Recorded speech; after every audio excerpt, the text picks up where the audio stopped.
Bonjour à toutes et tous, vous écoutez First Print, votre podcast comics préféré pour une nouvelle émission au format Super Friends. C'est le podcast qui va à la rencontre des personnes qui font vivre la culture pop et la culture comics par leur travail.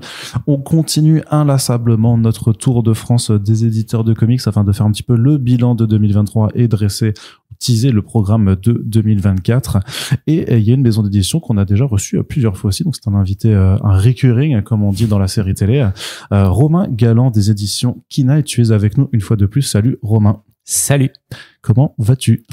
Ça va bien, un petit peu fatigué, mais un petit peu fatigué, oui, parce qu'on sort du festival d'Angoulême, hein, puisque voilà, on n'a pas enregistré ce podcast en amont comme certains autres, on le fait un petit peu en direct, et donc ton programme de 2024 il a un petit peu déjà commencé, donc c'est bien, tu pourras en parler. Mais avant toute chose, quand même, Kinaï, comment ça va ? C'est la première question de but en blanc. Comment ça va Kinaï en 2023 ? Comment elle a été l'année passée ? Alors ça a été 2023, c'était pas la meilleure année. J'ai écouté les précédents podcasts, c'est vrai, notamment 404 comics, etc. Et c'était un petit peu la même chose, je pense, c'est-à-dire que le début d'année était un petit peu dur, notamment comme avec l'inflation, etc. On l'a ressenti, et ça s'est rattrapé en fin d'année finalement. Mais par contre, les titres que j'avais un petit peu identifiés comme les plus gros titres se sont bien vendus. Donc il y a Samurai Gun, forcément, de Valentin Sèche, ouais. De Valentin Sèche. Il y a les deux marchands de tapis de Constantinople, avec la sélection jeunesse qui a aidé à plus vendre du coup en fin d'année pour Noël, etc. Les Sœurs de la Brume. On a eu aussi Grog the Frog, qui était un petit peu l'album, on va dire, je dirais pas mystère, mais un peu la surprise. L'album test aussi, même par rapport au format. Alors j'avais déjà sorti des formats franco-belges, enfin un, je crois, à l'époque. La fille et la jardinière. Oui, c'est vrai. Mais c'est vrai que celui-là, c'était aussi un autre test. Et finalement, j'ai dû reprint au bout d'1 mois et demi. Donc voilà, ici c'est mieux vendu que ce que je pensais. Donc finalement, ça s'est bien passé, pas de folie, mais ça s'est vendu normalement, tranquillement, avec un rattrapage sur la fin, quoi. De toute façon, pas de folie. Je sais pas si ça t'est déjà arrivé. Donc, pour rappel, Romain, tu t'es lancé en 2019 avec Kinaï, et on était là dès la première année. T'étais un de nos premiers mêmes invités dans Super Friends à l'époque sur comicsblog.fr. Mais justement, après, donc maintenant, en entamant la 6e année d'existence. Ah, attention, c'est plutôt la 5e année. 5e ouais, plutôt. Après, je calcule juste 2019-2024, mais okay. C'est pour ça. Mais donc la 5e ou la 5e pour toi. Okay, si c'est pour toi la 5e, on va dire la 5e. Mais justement, 5 ans, ça fait déjà, c'est une demi-décennie, techniquement. Ouais. Est-ce que sur ce créneau qui est quand même assez particulier, du moins dans les débuts, parce qu'on va revenir dessus, mais t'as quand même vachement élargi aussi tes horizons de publication, mais sur ce créneau de la bande dessinée jeunesse venue des États-Unis, est-ce que tu penses que t'as quand même réussi à trouver une forme de lectorat cible, à avoir aussi certains succès? Parce que quand tu dis qu'il n'y a pas de folie, pour toi vraiment une grosse réussite de quel ordre de grandeur en fait on peut parler en termes d'albums vendus? J'ai pas mal d'albums finalement qui se vendent dans les 8000. Okay. Donc il y a par exemple tous les Molly Ostertag, Le Garçon Sorcière, Snapdragon, Ours. Tu vois, ceux-là, en fait, en quantité nette, ils sont dans les 8000. Donc, c'est plutôt bien, je dirais. Sur du long terme, pas forcément. Ouais, pas forcément, voilà, Day One, mais comme la jeunesse aussi, ça se vend, c'est un petit peu différent quand même de l'adulte à ce niveau-là. C'est plutôt des long sellers, que des ventes, tu vois, sur les 2-3 mois après parution, comme ce qu'on peut retrouver sur de l'adulte. Donc du coup, il y a quand même, mine de rien, il y en a quand même pas mal, tu vois, qui sont dans ces eaux-là.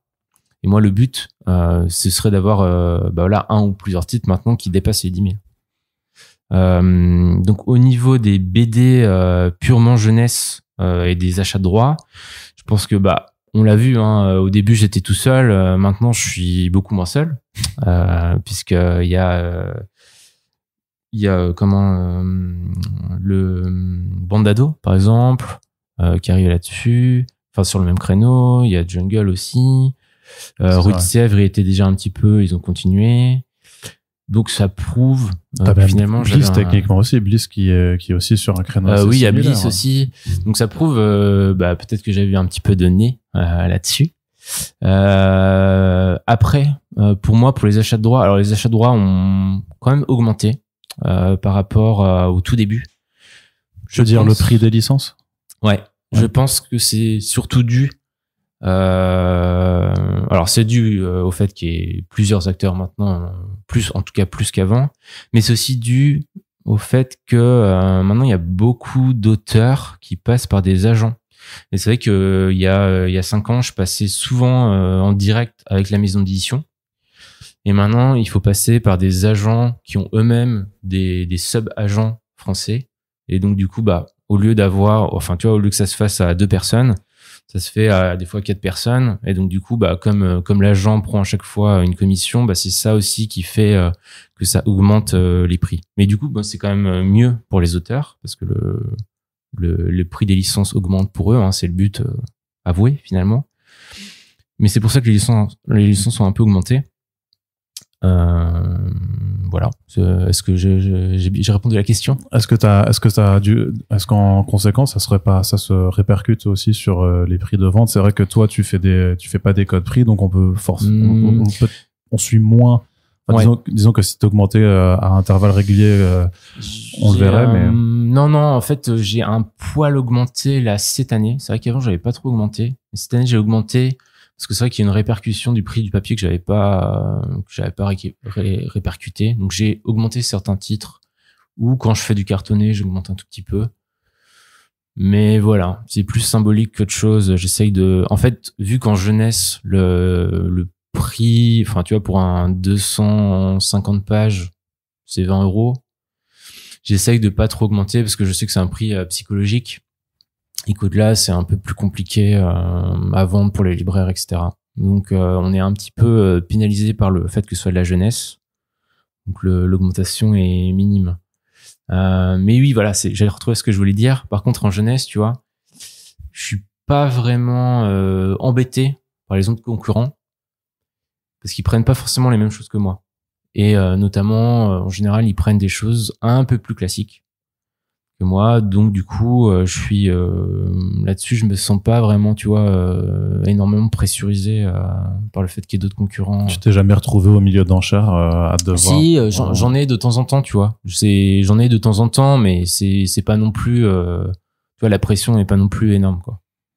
D'accord. Voilà. Et c'est vrai que dans ton catalogue, on voit souvent que t'es très sur des thématiques de genre, en fait. Hein. T'es sur de la fantasy, du fantastique, de la SF aussi. Est-ce que tu penses que c'est pour ça, peut-être qu'on te laisse un petit peu tranquille, en tout cas, peut-être du côté des éditeurs plus traditionnels de bande dessinée que les autres éditeurs de comics, parce que techniquement, Bliss va aussi chercher là-dessus. Aquileos également fait des effets. D'ailleurs, même vous avez une autrice en commun maintenant avec 2 ouvrages qui arrivent là en début. Donc Ariel Rees, pour lequel tu as eu Cry Wolf Girl et Aquileos Witchy. Donc là, j'imagine quand même que je sais pas si vous êtes battu ou si c'était. Alors moi, je m'étais pas positionné sur Witchy. Mais par contre... Parce que les cheveux longs, t'aimes pas ça, quoi. Non, c'est pas pour ça. Parce que enfin, le dessin était un peu plus jeune et je m'étais dit, surtout pour le premier tome, un peu plus dur, je trouve, à vendre, peut-être. Alors que Cry Wolf Girl est beaucoup plus récent et du coup, elle a augmenté beaucoup son niveau de dessin et je pense, je sais pas trop s'ils étaient dessus, mais en fait c'était un pack pour avoir Cry Wolf Girl et ses 2 prochaines parutions. Ouais. Et en fait moi je me suis plus positionné là-dessus en disant j'ai confiance en elle, donc je vais prendre le pack de 3, sachant que pour le 2e tome là à apparaître l'année prochaine, j'avais le dossier d'édition, donc le pitch, tu vois, et puis quelques pages, mais pas tout l'album. Et pour le 3e tome, j'avais rien. Donc tu vois, c'était... Là, tu y vas un petit peu au hasard, alors. Enfin, pas au hasard, mais en fait, c'est un pari. C'est un pari, c'est parce que j'ai confiance et vu les albums déjà sortis, etc., je m'étais dit, ok, c'est une auteurice qui est qui va sûrement, tu vois, qui est très talentueuse et qui va sûrement exploser dans les quelques années qui viennent aux États-Unis. Donc, j'ai confiance et je prends les 3 d'un coup. Des fois, c'est assez rare que je fasse ça, honnêtement. Mais là, pour le coup, je trouvais que ça méritait. Parce que là, de façon générale, quand tu prends d'autres options sur des titres, du coup, qui sont déjà parus, ça se passe comment concrètement? C'est juste plus... avec les agents, en fait, tu regardes, ils te disent voilà ce qu'on a dans le catalogue, voilà ce qui est disponible, tu consultes. Ou souvent, moi, je vais quand même. C'est aussi moi qui vais demander aux agents, etc. Parce que j'aime bien, tu vas diguer, comme on dit. Et souvent, je vois des projets qui n'ont pas été encore annoncés et je leur demande ah oui, ok, il faut que j'aille voir qui pour regarder le projet, etc., etc. C'est plus dans ce sens-là. Après, ouais, il y a des agents aussi qui enfin, tu vois, maintenant, je suis bien identifié, donc ils me proposent des choses en fonction de la ligne, etc. Et pour les auteurs, parce qu'en fait, c'est aussi ça le but, que ce soit en créa ou en achat de droits, c'est quand même faire du développement, tu vois, d'artistes. Et souvent, quand je prends un album, c'est aussi pour prendre ceux qui sont derrière. Ouais, donc que ce soit pour Molly Ostertag, que ce soit pour Remena, Yi, pour Ariel. Donc ça arrive souvent et c'est un peu le but aussi de les faire monter. Et donc du coup, en général, quand il y a tu vois, si j'achète pas les choses en pack, les BD en pack, il y a une sorte de pré-option qui se fait. Tu vois, quand t'as 2 ou 3 albums du même auteur, en général, t'as pas à faire les enchères avec les autres parce que c'est pré-optionné. C'est aussi ça qui est intéressant. Concernant les formats, on a vu justement que tu, notamment pour tes acquisitions de droits, que tu modifiais tu jouais de plus en plus avec ça. Je me rappelle même que l'an dernier, il y a par exemple Puppy Night aussi qui était en format cartonné franco-belge. Comment est-ce que tu choisis le format que tu veux donner à certaines BD, sachant que même parfois dans le cadre des adaptations en VF, tu peux partir complètement différent en fait de ce qui a été fait en VO. Je dirais que tu vois là, par exemple Puppy Night ou Cry Wolf Girl, par exemple, c'est des 50 pages. Donc faire un format souple sur 50 pages, franchement, c'est très dur à vendre. Et c'est vrai que le format, alors maintenant le format, tu vois, souple pour enfants est assez reconnu. Mais en fait, moi maintenant, je travaille à agrandir le lectorat. Et pour ça, le format franco-belge, c'est celui qui est le plus simple. Et aussi, il faut savoir que pour agrandir le lectorat, ok, tu touches. En fait, il faut toucher les lecteurs, donc les lecteurs qui ont aussi l'habitude de format franco-belge, mais il faut aussi toucher les libraires parce que c'est eux qui font la présélection de ce qu'ils vont mettre en avant. Et en fait, moi, je sais que tous les jeunes libraires supportent déjà bien la maison d'édition, donc c'est pas eux en fait que je dois convaincre, ouais, entre guillemets. C'est plutôt c'est pas toi en tant que tel, t'as un représentant, j'imagine. Oui, voilà. Ouais. Mais tu vois, dans la proposition des livres qui arrivent, et donc du coup, moi, c'est les libraires que je dois convaincre, c'est plutôt les libraires un peu plus old school, tu vois, et qui sont aussi plus attirés finalement par le format franco-belge cartonné et qui peut-être regarde beaucoup moins les autres formats, tu vois, les formats comic soup. Donc ça fait partie en fait de la stratégie d'ouvrir, tu vois, d'essayer d'ouvrir le lectorat par le format, parce que par contre tu vois, tu peux avoir un format franco-belge avec une histoire et un dessin pas du tout franco-belge à l'intérieur, et donc on change le format mais pas le contenant, mais pas le contenu. Voilà, c'est un peu la stratégie qui est en place. C'est un peu du cheval de Troie, alors c'est un peu comme ce que fait Urban Comics avec les grands formats Urban. C'est parce que en fait, sinon les libraires ils identifieront pas, ils connaissent pas, donc ils vont pas forcément aller. Ou sinon, tu vois, ils s'y intéresseront moins, ou ils s'y intéresseront pas, ils ouvriront même pas les albums. Là, en fait, ils voient que c'est un format franco-belge, hop, ils le mettent dans le rayon avec tous les franco-belges. Les rayons sont faits pour ce format-là. Tu vois, ils se posent pas la question. Et par contre, moi, je sais que j'ai que les libraires ou le lectorat que j'ai déjà acquis entre guillemets, c'est des gens qui sont super ouverts et qui se moquent un peu des formats, tu vois, finalement. Que ce soit tu vois, petit, souple ou franco-belge, eux, ils savent ce qu'il y aura à l'intérieur, etc. Donc, ça les coupera pas. Et c'est pas forcément le cas des nouveaux, des nouveaux lecteurs que je veux acquérir ou des libraires aussi un peu plus anciens. Quand tu penses à nouveaux lecteurs, tu parles de lecteurs en fait qui ne lisent pas de bande dessinée que tu vas aller chercher, ou tu penses plutôt à ceux qui lisent déjà de la BD mais qui connaissent pas encore plutôt travail. plutôt ceux qui lisent déjà et tu vois qui peut-être sont un peu moins informés et qui par exemple vont en librairie et qui vont forcément dans le rayon peut-être franco-belge en premier, tu vois, et qui vont pas forcément partout et donc pas dans le rayon jeunesse par exemple. Parce que c'est ça la question, c'est quoi ton but? Je me rappelle que lorsque tu t'étais lancé, tu l'avais dit dès le départ qu'en fait ton but c'était de surtout pas aller dans le rayon maudit, le rayon comics, ouais. Le rayon comics. Ouais. Donc ça c'est bon. Exactement. A priori maintenant, même quand moi je vais dans des librairies, je te vois souvent dans des rayons jeunesse. Ouais. Mais est-ce que maintenant l'objectif c'est aussi justement de te faire sortir de ce rayon jeunesse avec ce changement de format?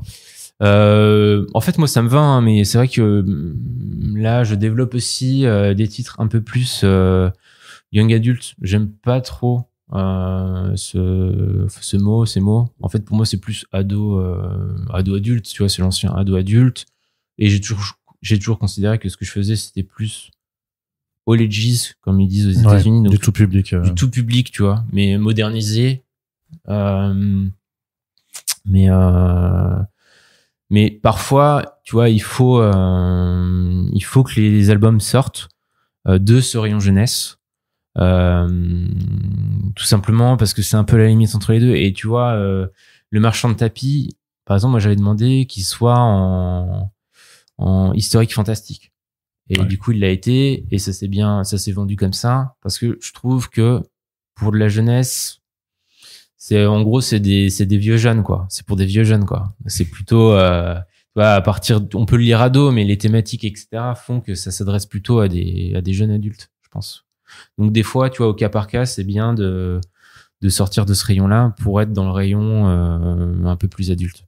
Est-ce qu'il y avait aussi une volonté, peut-être, d'anoblir l'objet, on va dire? Par exemple, si on prend le cas du marchand de tapis de Constantinople, c'est vrai que c'est encartonné. C'est un grand format parce que c'est deux tomes qui sont quand même vachement épais. Puis t'as mis les dorures sur la couverture 6. T'as vraiment là un travail encore plus conséquent sur l'objet. Mais cela dit, t'avais déjà mis des dorures sur Papina et t'as mis des F aussi sur Grog the Frog. Mais est-ce qu'il y a aussi une volonté peut-être, d'attirer justement ce lectorat peut-être plus vieux et donc par définition avec plus de pouvoir d'achat, en lui mettant des objets aussi qui sont plus beaux, alors que le bouquin est pas exceptionnellement cher non plus, hein, mais Exactement. C'est vrai que j'avais fait un effort dessus. En fait, c'était déjà le cas de la version VO. Ok. J'ai repris cette version-là. Mais t'as juste copié, quoi. T'as un copieur, en fait. Exactement. Mais ça correspondait aussi, tu vois, au format déjà plus, et puis à l'histoire qui est plus roman graphique, entre guillemets, tu vois. Donc, ça correspondait à l'histoire, tu vois. Et en plus, je trouve que le premier tome, c'est un 313 pages souple et tout. C'est pas forcément tu fais bien ce qu'il y a de mieux, quoi. Ouais, mais après t'en as bien. Enfin, les Mapmakers, c'est relativement épais. Les Lumberjanes que t'as repris, c'est quand 250, même, c'est aussi des tomes assez épais, donc ça correspondait plus au format, au côté roman graphique. Voilà, et c'est aussi le choix qu'ils avaient fait en VO, donc je l'ai gardé. Mais ceci dit, c'est vrai que je sais que c'était aussi une demande, tu vois, des libraires, de plus forcément avoir que la charte graphique Fresh Kids, Graphic Kids, ouais, avec tous les dos, et qui voulaient aussi avoir un petit peu autre chose, et donc du coup ça correspond aussi à cette demande-là, en fait. Oui, parce que c'est vrai que on peut apprécier le mauve et l'orange un peu vif, mais notamment au début, c'est quand tu te lances, voilà, c'est pour identifier les collections, mais c'est vrai que après 5 ans d'existence, si on regarde l'ensemble de tes parutions, on arrive en fait au même constat que Urban ou Delcourt avec leurs dos noirs fascistes, sauf que toi, c'est des dos violets et orange fascistes, quoi. Exactement. Et ça, c'est quelque chose qui te porte préjudice au final, puisque c'est vrai que c'est difficile d'identifier forcément une série par rapport à une autre. Donc, ça. Oui, c'est pour ça qu'il y a pas mal de choses. C'est pour ça que déjà les créations sortent en hors collection, et que les titres ils sont un peu plus adultes ou qui sont pas forcément souples, etc., sortent aussi en hors collection. Et ça ajoute de la variété, oui, et c'est peut-être que ça permet à ces albums-là d'être plus facilement identifiés. Après, je sais pas si c'est quelque chose que tu te disais au début et dont tu t'es aperçu en cours de route, puisque... Non, de toute façon, je pense que c'est toujours bien d'avoir une DA marquée, tu vois, quand tu commences.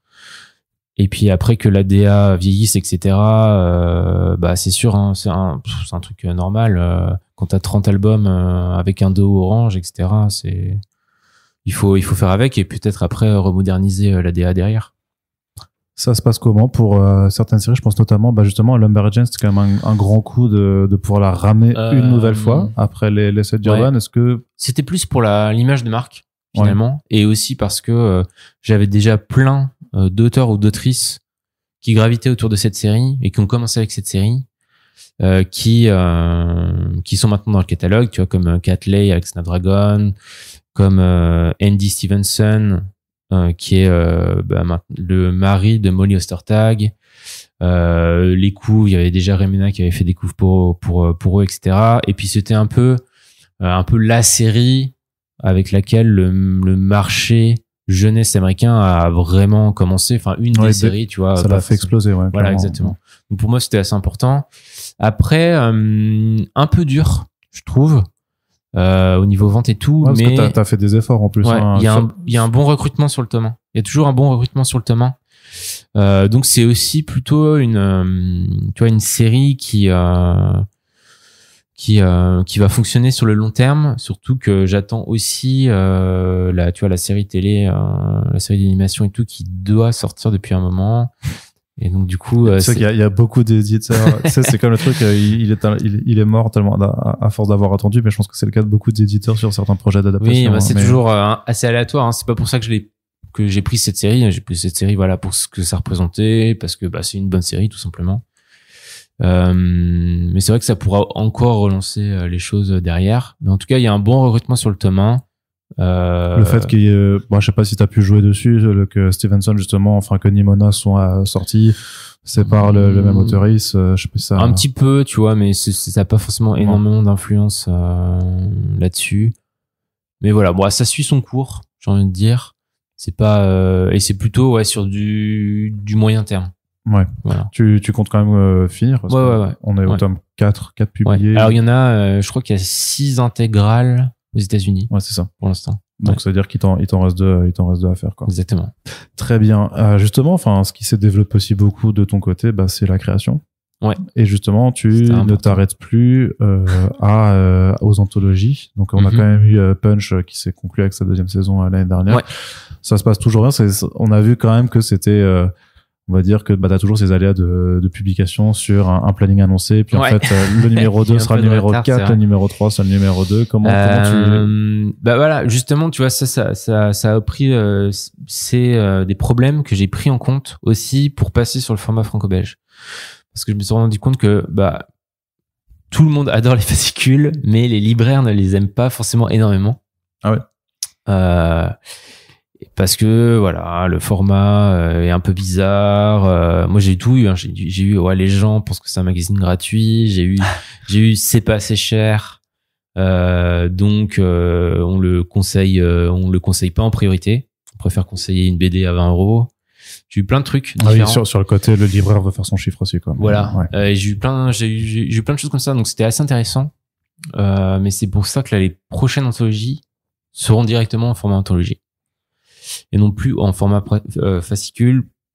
Et c'est aussi pour ça que je me suis dit, ok, j'ai essayé de faire des formats un petit peu différents, etc. Alors ça a vraiment bien marché pour l'image, et notamment suite à ça, il y a eu beaucoup d'auteurs qui sont venus me voir pour me proposer des projets, etc. Donc je suis très content parce que de ce côté-là, ça a marché, mais commercialement, c'était plus dur. Et donc du coup, c'est pour ça que je me suis dit, ok, les intégrales, on va faire des anthologies directement.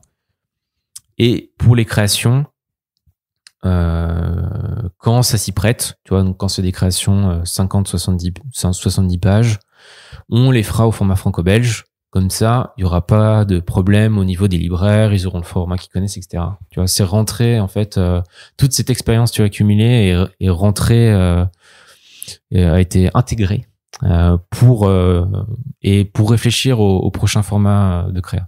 Comment tu choisis tes projets justement si t'as plein de demandes? Si j'ai les projets, ouais, comment tu les choisis? Comment je les choisis? Est-ce que tu mets tes auteurs en ligne à droite, tu leur fais passer des épreuves? Non, je pense que alors maintenant je suis plus tout seul à choisir. Non, forcément, c'est moi aussi, qui fais une présélection, mais je suis plus tout seul parce qu'il y a Valentin et Elsa. Mais en fait, les créas, c'est un peu le prolongement de ce que je faisais déjà avec les punchs, hein, mais c'est le prolongement de ce que je faisais avec les achats de droits. Donc ça se fait beaucoup au niveau graphisme. Je travaille toujours beaucoup avec des gens qui travaillent ou bien dans l'animation ou bien dans le jeu vidéo. Donc des gens qui sont techniquement forts. Ça peut être des débutants en BD, tu vois, mais c'est pas des débutants en dessin. Et donc dessin moderne, tu vois, à la fois qui prend des influences manga, qui prend des influences comics, un peu le world comics comme on dit. Et avec des thématiques elles aussi modernes, qui sont aussi pas mal influencées par le manga, hein, finalement, avec tout le côté tranche de vie, et puis des thématiques qui peuvent parler tu vois, à des adolescents ou des jeunes adultes, et aussi toujours dans des univers, tu vois, qui sont pas des univers réalistes, mais où il y a toujours une surcouche, tu vois, ou bien de fantasy, ou bien de fantastique, etc. On pourrait la décrire comme ça, hein, la ligne, finalement, je pense. Ouais, tu restes dans la BD de genre quand même, à chaque fois. Oui, c'est vrai que je suis un peu moins attiré par les BD, tu vois, réalistes. C'est un peu mon bagage aussi, tu vois. Donc ouais, la BD de genre, ouais, tu pourrais l'appeler comme ça. Oui, c'est vrai que moi j'y pense pas forcément. Tu vois, je me dis pas je veux publier que des BD de genre, etc. Oui. Mais plutôt c'est plutôt des BD avec des univers qui peuvent rentrer en compétition, tu vois, par rapport à du jeu vidéo ou de l'animation des films. C'est plutôt ça moi que je regarde. Ouais, je me dis pas BD de genre, pas BD de genre, tu vois, mais non, ce sera plus à l'instant, mais après c'est juste que quand on regarde ton catalogue au final, et on peut identifier aussi tes marottes, mais c'est sûr que c'est peut-être pas forcément ultra réfléchi et conscient de ta part si tu marches plutôt à l'instinct. Mais justement, tu mentionnais Elsa Bordier et Valentin Sèche, que donc tu as recruté à l'édito. Est-ce que tu peux un peu m'expliquer comment ça s'est fait, avec la démarche, pourquoi Pourquoi? Parce que maintenant qu'on a des créas, tu vois, là, il y en aura un minimum de prévus 5-6 par an. Ce qui est beaucoup, quand même. Ce qui est bien. Ça fait un tiers du catalogue, voilà, tu vois, de l'année. Et donc, du coup, on travaille à la fois sur les créas apparaître dans l'année et les créas, tu vois, pour des années suivantes. Ultérieures, ouais. Donc par exemple là, on travaille, tu vois, à suivre les projets pour 2024, mais aussi 2025-2026, par exemple. Et du coup, le suivi, ça prend beaucoup de temps. Et je voulais pas, tu vois, avoir des retards dans les suivis ou mal suivre les choses. D'autant plus que c'est souvent avec des auteurs jeunes, tu vois. Et donc du coup, je pense que le travail éditorial, le suivi éditorial est super important. Et comme Valentin et Elsa, ce sont mes amis, tu vois, et je sais pour avoir parlé avec eux de ce que vous voulez faire comme projet, etc., qui sont sur la même ligne que moi. Donc je m'étais dit ok, je peux leur faire confiance et on sera potentiellement d'accord, tu vois, sur la ligne, sur les projets à apprendre. Et après on a chacun nos spécificités. C'est vrai que Elsa, elle travaille plus sur les projets assez longs, tu vois, quand c'est des 100 pages plus, pour structurer le scénario, parce que elle a des tips et des techniques de scénariste que moi j'ai pas forcément, tu vois, qu'elle peut expliquer à des jeunes auteurs. Techniquement, t'as jamais écrit, on va dire. Oui, non, je l'ai jamais écrit. Ouais. C'est vrai qu'Elsa a quand même pas mal de bandes dessinées. Du coup, elle a vraiment des conseils très, tu vois, très précis, très spécifiques, très pointus. Alors que moi, je vais peut-être donner des conseils, tu vois, sur les dialogues, parce que ça, par contre, j'ai l'habitude de réécrire pas mal les dialogues, ou sur la fluidité de narration, des choses comme ça, tu vois, mais c'est un peu plus global. Et elle vient là, elle pointe vraiment des choses spécifiques, donc très intéressant et complémentaire. Et Valentin, lui, tu vois, il fait aussi le scénario et le dessin, mais il va peut-être plutôt pointer sur sur le découpage ou sur le dessin, et il est très pointu en manga, etc. Donc tout ce qui est pop culture japonaise, etc. C'est lui qui va apporter ce côté-là à la ligne, en fait. Et moi, je chapeaute un petit peu tout ça. Vous avez des réunions alors à 3 Ouais, on travaille sur Discord, le fameux, et on discute des projets qu'on m'envoie et que moi je présélectionne avant. Et donc du coup, Elsa travaille sur certains projets, tu vois, qui sont longs. Valentin, là, il travaille plutôt sur les anthologies qui sont à venir. Mais on travaille comme ça, et franchement, tu vois, avec Valentin, je discute quasiment tous les jours avec lui, quoi.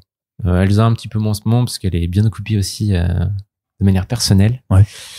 Mais voilà, mais ça se passe bien. Mais du coup, il me fallait, tu vois, quand même de l'aide niveau édito pour finalement prendre cette charge de travail en plus des créations qui est assez lourde si tu veux bien faire les choses. Ouais. Et justement, tu parlais de Valentin un petit peu. On sait qu'il y a une anthologie qui se prépare, la prochaine, Robot. Il y a 2 anthologies. Ouais, il y a Robot qui arrivera en 2025. Un peu plus. Oui, enfin non, remarque, tu l'avais annoncé à 2025, effectivement. Ouais, exactement. T'avais anticipé. Ouais, qui paraîtra, je pense premier semestre 2025. Je n'en dis pas plus. Tu veux pas en dire plus? Pour le moment. même pas sur les artistes impliqués. Les artistes. Pour l'instant. Enfin, la seule question que moi j'ai, c'est est-ce que Sylvain Repos il est dedans, puisque c'est un truc qui s'appelle Robot et ça paraît. Non, il est pas dedans. C'était un peu trop obvious. Ouais. Non, il y aura Valentin dedans. Je vais pas tous les dire. Il y aura Valentin. Donc ça, c'était le dessin qu'on avait vu. Tu vois, pour le projet. Donc Valentin et Mortis Ghost au scénario. Il y aura Anaïs Mahamar qui a fait Coriandre Estragon. Et je laisse les 2 autres pour plus tard. Pour pas leur mettre la pression, mais on est d'accord que le projet c'est faire comme avec Punch, mais sur la thématique en fait, il y aura et cette fois-ci Robot et Tranche de vie, du coup. Ouais. Parce que je voulais pas avoir une anthologie trop masculine, tu vois, et Robot, tout de suite on peut tomber sur les combats de robots, etc. Oui. Et on s'est dit non, on va pas faire ça. On va prendre à contre-pied le truc et on va faire Tranche de vie avec des robots. T'as dit la solitude du robot qui ça marche aussi. Et il y aura aussi une série d'illustrations en plus. Donc on a pris un illustrateur en plus pour faire une série, en fait, pour faire une histoire, tu vois, avec des illustrations. Donc finalement il y aura 5 histoires. Moi, ce qui fait quand même... Oui, d'accord, ok. Donc, un peu plus... Il y aura 4 histoires de 30 pages, plus une histoire avec 6 illustrations en plus. J'avais aussi noté le rapprochement que vous avez fait cette année avec le jeu vidéo. Justement, enfin, tu le mentionnes un petit peu, mais avec Samurai Gun, qui est donc techniquement une bande dessinée en spin-off, en fait, d'une série de jeux vidéo indé. Mm-hmm. Et t'avais déjà dit aussi que c'est quelque chose que vous voulez renforcer. En fait, il y a derrière, il y a la création d'un studio. Ça nous a donné des idées parce que donc pour raconter très rapidement l'origine story, c'est que en fait Valentin, en plus de la BD, il bosse souvent pour des boîtes de jeux vidéo en faisant du car design, etc. Et donc il fait partie de l'équipe de développement de Samurai Gun 2. C'est comme ça qu'il a pu faire la BD du coup Samurai Gun, même si finalement on peut lire la BD sans avoir joué au jeu. Oui. Joué au jeu. C'était un peu le deal. Et je crois qu'au début, donc c'était pour Dark World, donc sa prochaine série qui sort en septembre. Au début, on s'était dit est-ce qu'on ferait pas un petit jeu et tout pour promouvoir les choses. Puis finalement, le petit jeu est devenu un plus gros jeu. Et là, du coup, on s'est associé, Valentin et moi, avec 2 autres personnes qui sont les développeurs, qui s'appellent les Pixel Brothers, pour faire une société de jeux vidéo, tu vois, qui s'appelle Pixel Fortress, du coup. Et donc, du coup, on va faire un jeu qui sera un spin-off de la BD en reprenant l'univers Dark World. Et donc ça nous paraissait assez intéressant de faire ce genre de choses et d'internaliser un petit peu les choses pour qu'on puisse contrôler tout, tu vois. C'était un peu ça le but, pour contrôler la qualité. Et c'est pas quelque chose qui prend énormément de temps, enfin qui fait un ajout très chronophage en fait de charge de travail. Si. c'est pour ça que j'ai dû, tu vois, aussi embaucher des personnes. Que maintenant j'ai une alternante. Ouais. Que tu vois, t'es plus tout seul à faire. Voilà, tu fais plus le one man army. Parce que c'est trop difficile de tout supporter là, de s'occuper de tout. Mais pour l'instant ça va. En fait, la charge elle est plutôt pour Valentin. Parce que c'est lui qui fait toute la DA du jeu, du coup les portraits des héros et tout en HD, donc il doit un petit peu gérer les deux en même temps. C'est plutôt pour lui. Pour moi, pour l'instant, il y a eu des choses, mais si tu vois, c'est encore un petit peu ponctuel. On verra comment ça se goupille durant l'année et je te ferai un bilan de ça l'année prochaine. Ouais, c'est ça. Si t'as encore envie. Si je dois pas aller te tenir un micro à l'hôpital parce que t'auras fait, tu seras en burn-out total, mais parce que justement, tu parlais de charge de travail aussi pour toi, mais il me semble que c'est toujours toi qui traduis la plupart des albums aussi, en fait. Donc, c'est vrai que j'ai du mal à déléguer ça. Ça, c'est vrai que j'ai du mal à déléguer. C'est vrai que j'aime bien traduire les choses, prendre bien soin, tu vois, des traductions, etc. Bon, je pense que là, je le fais encore, mais c'est vrai que à très moyen terme, à mon avis, ça va devenir très compliqué, quoi. Donc, tant que j'arrive à le faire, je le fais. Et puis, mais c'est sûr que ça devient complexe. Surtout que c'est quand même des gros albums en général. Tu fais des 250-300 pages. Voilà, donc ça prend quand même du temps. Mais voilà, tant que j'arrive à le faire, je le fais. En fait, quand j'ai les albums, tu vois, un an avant, ça va. J'ai un peu plus de temps. Par contre, c'est vrai que quand j'ai le matériel des albums que je dois traduire, tu vois, 3 mois et demi avant la sortie, là, c'est vrai que je tire un peu la langue des fois, quoi. Donc, ce sera aussi quelque chose à déléguer, tu vois, dans un futur proche, à mon avis.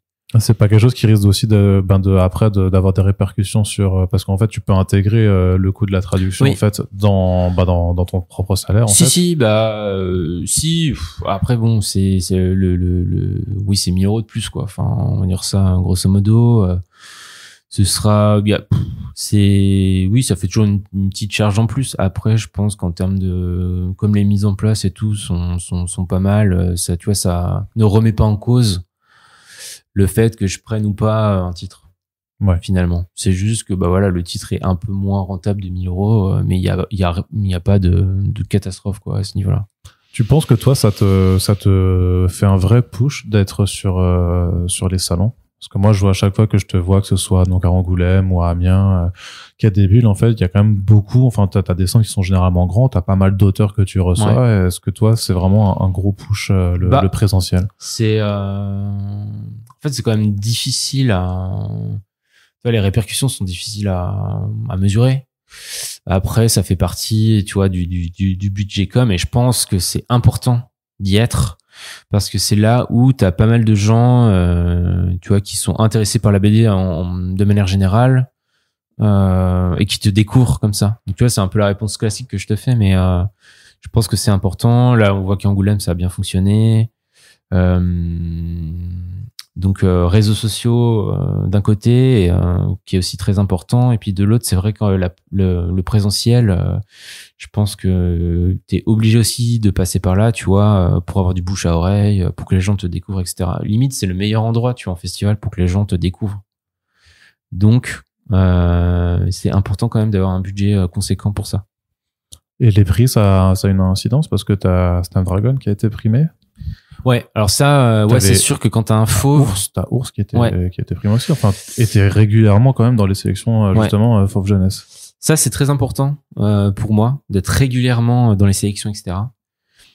D'une part, parce que ça, tu vois, ça assoit un peu le projet de la ligne éditoriale, d'avoir, tu vois, des sélections et tout. On se dit ok, c'est qualitatif, etc. Et moi, le but, c'est que les gens se disent ok, Kina, ils font des choses que font pas les autres, avec un niveau de qualité, tu vois, qui est tout le temps stable, tu vois, entre tous les titres.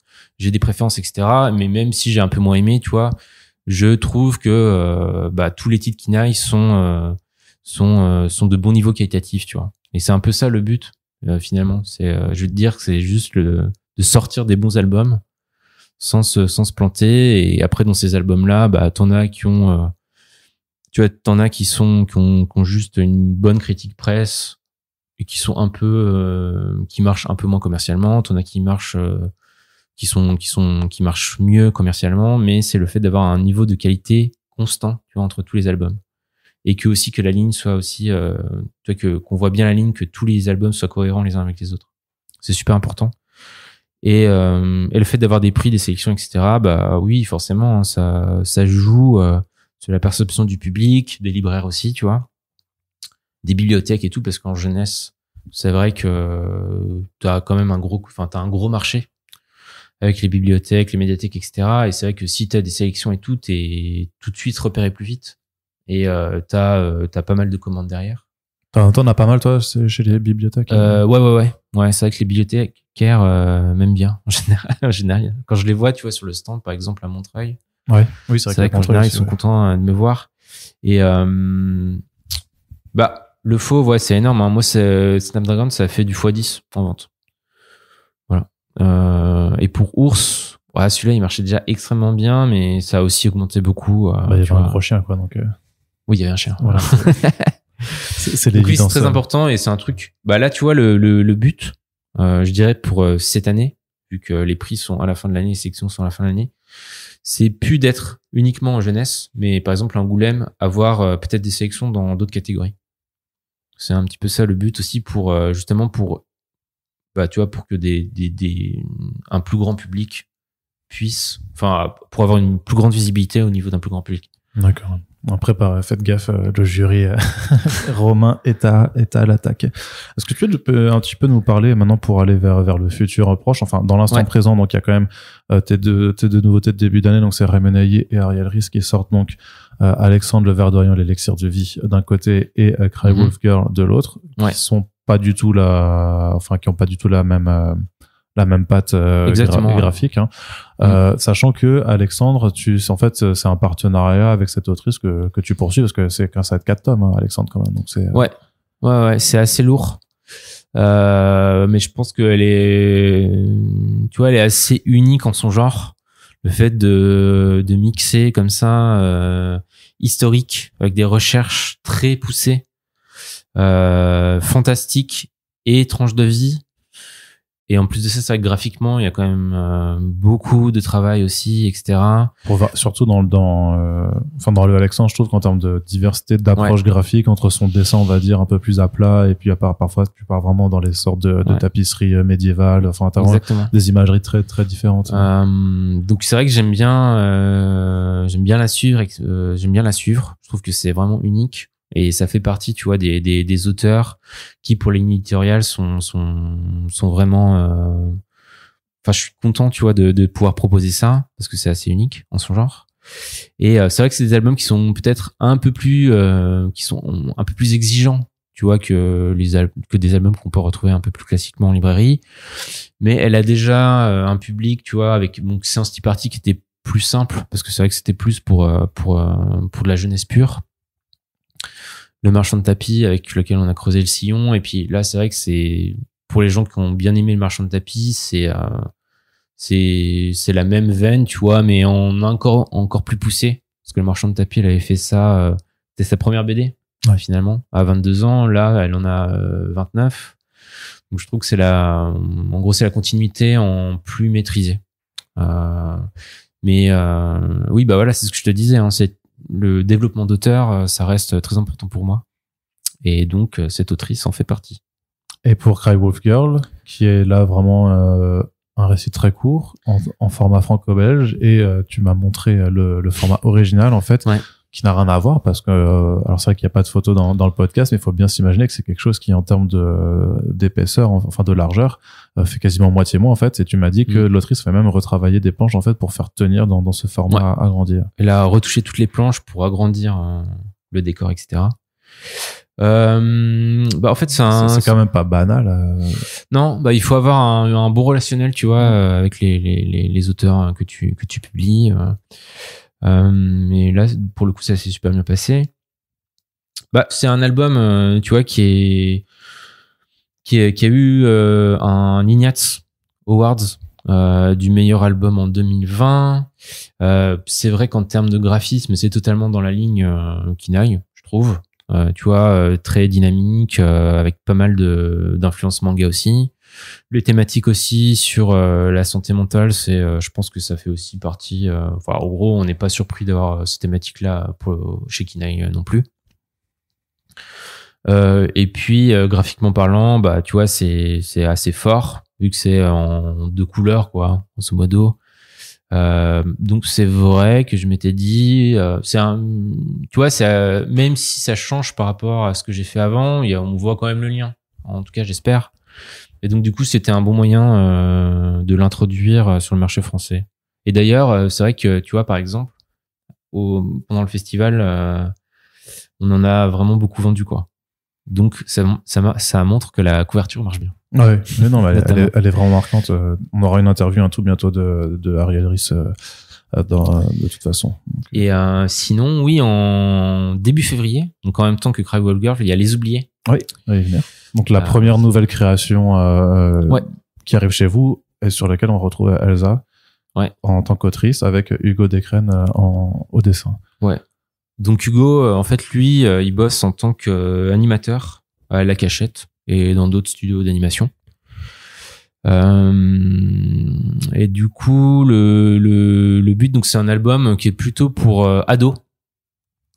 Et c'était un album assez important pour Elsa. Peut-être que si tu l'interviews, elle te le dira, mais oui, j'attends qu'elle soit disponible avec Hugo et puis on ira l'interviewer. Ouais. Parce que c'était un des premiers albums où elle a pu écrire un personnage masculin, ce qui était un petit peu dur pour elle avant.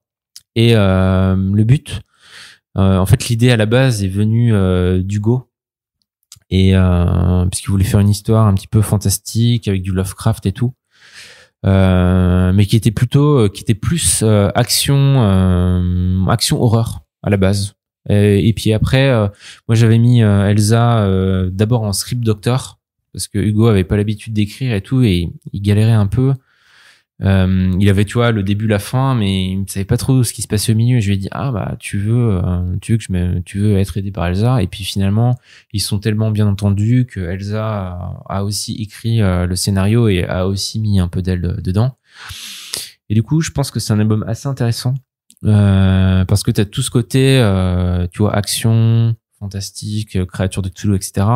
Mais le cœur de l'album, c'est plutôt la relation que t'as entre ce quarantenaire qui est un peu brisé, je vais pas trop dire pourquoi, mais qui a été un peu brisé par la vie, et cet ado dont la mère a été kidnappée.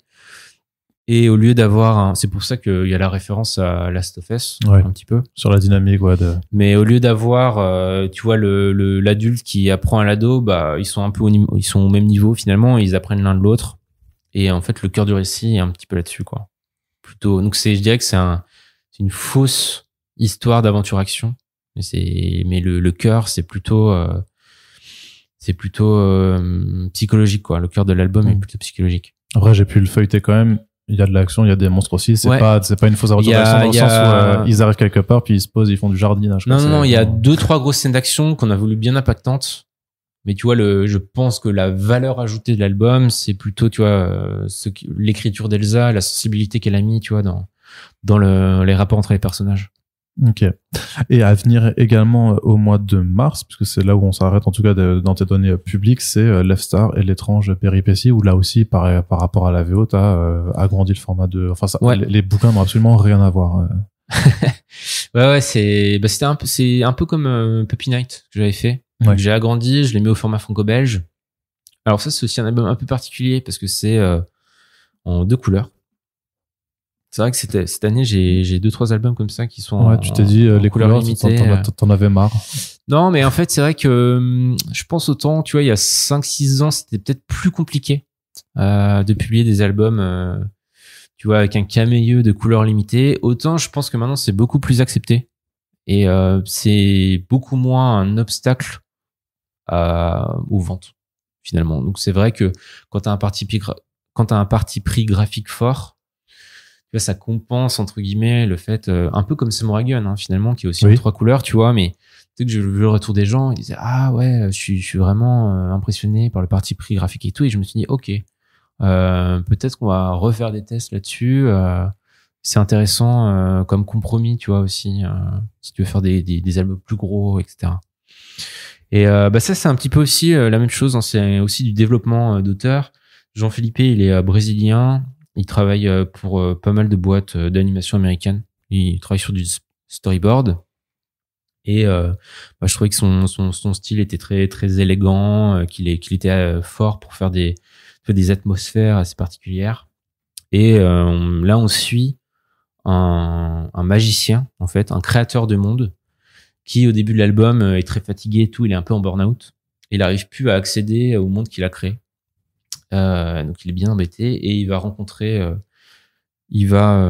sur le chemin près de sa maison une chauve-souris géante. En gros, qui va lui dire allons partir en vacances, rencontrer des gens. Je crois que t'as besoin d'un peu de repos et on va voir si on trouve une solution à ton problème. Et du coup, tu vois, t'as plein de petites séquences, tranches de vie, avec des lutins qui vont faire un goûter avec de la tarte aux pommes, plein de petits trucs comme ça. Et donc, il y a pas mal d'humour dans l'album. Et on va voir si oui ou non, il trouve une solution à son problème. Et donc, tu vois, c'est fantasy, tranche de vie. Et en fait, l'album, la thématique principale de l'album, c'est la charge mentale liée à la créativité, tu vois. Donc ça marche pour les auteurs, tu vois, mais ça marche à peu près pour tout le monde aussi. Donc c'est intéressant, je pense, comme thématique. Très bien. Donc ça arrive au mois de mars. Ouais. Et qu'est-ce que tu peux nous dire en perspective, en ouverture, ce que tu nous prévois un petit peu j'ai un mois de mai assez chargé avec des gros titres parce qu'en mai j'ai Enzu et le monde des ténèbres de Meika Nguyen qui avait fait Pilou des Bois. Ah, ouais. Qui reprend un petit peu les thématiques de Pilou des Bois, mais pour plus âgé. C'est aussi un one shot, ce sera une série de one shot. Et là, en fait, l'héroïne va se retrouver. C'est une série de one shot. Donc c'est une série ou c'est des one shots? C'est des histoires complètes, mais qui se passera dans le même monde. Avec la même héroïne, etc. Et donc là, dans le premier, elle va se retrouver dans le monde des morts japonais, avec des yokai, etc. Et ce sera en 3 couleurs. Donc celui-là, je sais qu'il est bien attendu par les libraires, etc. Parce que Pilou avait bien fonctionné. On a The Deep Dark de Molio Startag, qui est le prochain Molio Startag, qui fera 480 pages, qui est un bon un bon pavé. Bon, ça c'est pareil, celui-là il est très attendu. Elle suit un peu son public, puisque tu vois, Garçon sorcière était plus pour on va dire collégien, Fille de la mer un peu plus pour ado. Et celui-là, plus jeune adulte, on va dire, avec des passages un petit peu plus sombres, mais toujours toujours le mix entre tranche de vie et fantastique, je dirais. On a une nouvelle création une nouvelle création originale avec d'Elsa Bordier, avec Constance Bouckaert, qui vient aussi de l'anime à la base, qui s'appelle Noir comme l'eau la nuit. Qui est c'est pareil, j'en dis pas plus parce qu'on n'a pas encore annoncé officiellement le projet, mais c'est aussi un album, alors c'est un album vraiment ado, en rapport avec les phobies et les peurs, et donc qui mélange tu vois, tranche de vie et fantastique. Et après j'ai 2 gros albums pour la rentrée littéraire, c'est pour ça qu'on les a mis là, qui sont d'une part donc Dark World de Valentin Sèche, qui se passe dans un univers fantasy post-apo, avec comme principale référence d'une part, tu vois, le dernier Zelda, et d'autre part, donc ça c'est pour le côté fantasy, et d'autre part, Kiki la petite sorcière, pour le côté tranche de vie. Ce sera aussi un album tranche de vie. Bon, tranche de vie, ça veut un peu tout et rien dire, tu vois, mais... Parce que ça, on pourrait faire un c'est jeu, large, un jeu c'est ça qui est bien. On va faire le jeu à boire. Dès que Romain dit tranche de vie, vous buvez. Non, c'est très large. Vous êtes très bourré. Et donc du coup, ça raconte, si je fais le pitch vraiment très très rapidement, ça se passe dans un futur post-apocalyptique. La Terre a été maudite et les humains se transforment en monstres. Oh, c'est un spin-off de Maudit alors ou... Ça se passe 10 ans après Maudit. Donc c'est dans l'univers de Maudit. Ouais, c'est dans l'univers de Maudit. Okay. On mettra Maudit à la fin en bonus. D'accord. Donc Maudit qui est lié à la courte histoire qu'il a fait pour Punch. Tu t'es bien souvenu. Et donc du coup, on retrouve Isha. Donc Isha maintenant qui est jeune adulte. Donc dans ce monde, tu vois, le monde a été maudit. Il y a plus beaucoup de ressources, il y a plus beaucoup de villes. Les villes sont entourées de déserts. Et on a des armes artefacts qui surgissent du sol. Et ces armes artefacts sont très puissantes. Du coup, tu as un peu toute l'économie et les chefs de tribus qui veulent s'en emparer, tu vois, pour avoir plus de pouvoir. Et donc Isha, elle est devenue une forge maudite, qui est un peu une chercheuse de ces artefacts-là, un peu une Indiana Jones, quoi, qui cherche ces artefacts-là. Et au début de l'album, ça fait super longtemps, tu vois, des années qu'elle recherche la lance du destin, qui est un artefact super puissant qui permet de changer le destin du monde, le cours du monde, tu vois, au sens propre comme au sens figuré. Mais elle échoue à l'utiliser. Donc gros échec, tu vois, après plusieurs années à le chercher.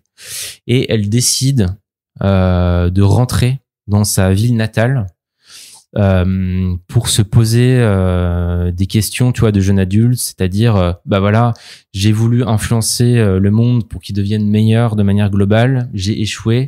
Donc qu'est-ce que je vais pouvoir faire de manière locale en reconnectant avec ma famille proche, avec mes amis, etc. et comment je peux influencer le monde pour faire le bien autour de moi, entre guillemets, de manière, tu vois, beaucoup plus tangible et locale. Donc ça va parler de ça. Est très influencé par le monde d'aujourd'hui, tu vois, donc les guerres, la montée de l'extrême droite, etc., etc. Donc ça parle de ça. Donc ça c'est en septembre, donc c'est un gros titre. Et l'autre gros titre, c'est Ishemima de Jules Naleb, qui se passe. Donc c'est un album de SF, qui est un album de SF solarpunk. Donc où toute l'énergie est fabriquée ou bien à travers des panneaux solaires ou bien des éoliennes, avec aussi un côté fantasy puisqu'on a des demi-dieux, un peu Elden Ring d'ailleurs. Donc je raconte pas tout, mais au début de l'album, en fait on se retrouve avec un couple, donc Ishemima, qui sont dans une espèce de ville-usine où ils sont complètement asservis. Et il va se passer un truc. Ils vont rencontrer un ancien dieu qui était censé ne plus exister. Et cet ancien dieu, avec l'aide de cet ancien dieu, ils vont essayer de trouver un légendaire paradis perdu qui s'appelle Lusil. Et ils vont être poursuivis par la reine de cette ville-là, qui est une demi-dieu, qui veut notamment trouver ce paradis-là pour exterminer tous les dieux qui étaient censés être morts normalement. Alors je sais pas si tu racontes bien, mais en gros c'est moi je suis venu voir Jules. Donc ça fait longtemps que je connais, hein, c'est depuis 2020, en lui disant ouais t'aurais pas une romance, tu vois, parce que je cherchais un petit peu des romances et tout, je trouvais que c'était pas assez exploité en créa.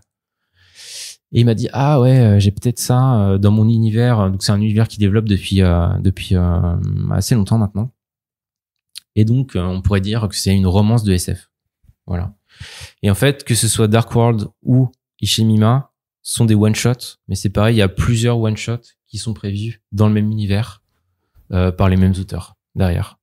Voilà, c'est un peu la nouvelle trend que j'essaye de lancer. Bah ouais, de masquer le fait que ce soit une série en disant que c'est des récits complets. Alors, bah c'est un peu plus c'est un peu plus libre que ça, parce que par exemple donc tu vois Ishemima, la licence c'est Aeon World, mais du coup ce sera pas forcément avec les mêmes héros, ce sera avec peut-être d'autres héros mais dans le même monde, donc on retrouvera des choses. Et par contre pour Dark World ce sera sûrement la même héroïne, tu vois, mais il y aura peut-être d'autres personnages qui arriveront, etc., donc tu as quand même une plus grande liberté que si c'était une suite directe. Tu vas quand même vachement sur le long terme, on est d'accord avec ça? Oui. Bah ouais, c'est prévu. Parce que là, on parle de 3, 4, 5 ans, voire même de développement d'univers en bande dessinée. Hein, ouais, exactement. Mais tu vois, c'est un peu. Bah d'ailleurs, c'est tu vois quand tu fais des suites vraiment directes, il faut les enchaîner directement. Il faut pas attendre. Enfin, tu vois, normalement, il faudrait pas qu'il y ait plus d'un an. Tu vois, c'est vraiment max maintenant. Bon, là, on va essayer de faire l'enchaînement rapidement, mais tu vois, ça laisse peut-être un peu plus de marge de manœuvre en disant bon bah ok, c'est le même monde, mais si vous avez pas lu l'ancien, bah c'est pas grave, vous pouvez quand même commencer par ça. Donc ça permet au niveau des timings aussi d'être un petit peu plus libre qu'une suite vraiment classique. Ouais, très bien. Et puis moi, ça me donne déjà plein de créneaux de rendez-vous à prendre pour des interviews. Voilà. Au moment où ça sortira. Très bien. Ben écoute, on va se laisser là-dessus. Ça fait déjà quand même pas mal d'informations à digérer. Puis on vous rappelle de toute façon qu'en ce moment, il y a Cry Wolf Girl, Alexandre Elixir de Vie et Les Oubliés à découvrir en librairie en attendant la suite. Et surtout, merci beaucoup Romain d'avoir à nouveau joué le jeu donc de l'interview pour faire un petit peu le bilan. On pourra se retrouver d'ici un an pour un petit peu faire un nouveau point d'étape si le cœur t'en dit. Et en attendant, je devais te laisser retourner travailler parce que entre l'écrire et les acquisitions et les traductions à faire, t'as quand même pas mal de taf. Pour celles et ceux qui ont écouté ce podcast, si vous l'appréciez, on vous rappelle que la meilleure chose que vous puissiez faire si vous aimez ces émissions, c'est d'apporter votre soutien, quelle que soit la façon. Vous pouvez partager l'émission sur les réseaux sociaux, vous pouvez en parler autour de vous, vous pouvez bien entendu soutenir les éditeurs en question en prenant leurs bouquins, et s'il vous reste des sous, on a une page Tipeee qui est ouverte sur laquelle vous pouvez nous aider pour apporter pérennité à ce podcast. Merci en tout cas à toutes et tous de nous avoir écoutés. Je vous dis à très bientôt pour les prochaines émissions. Romain, salut. Salut.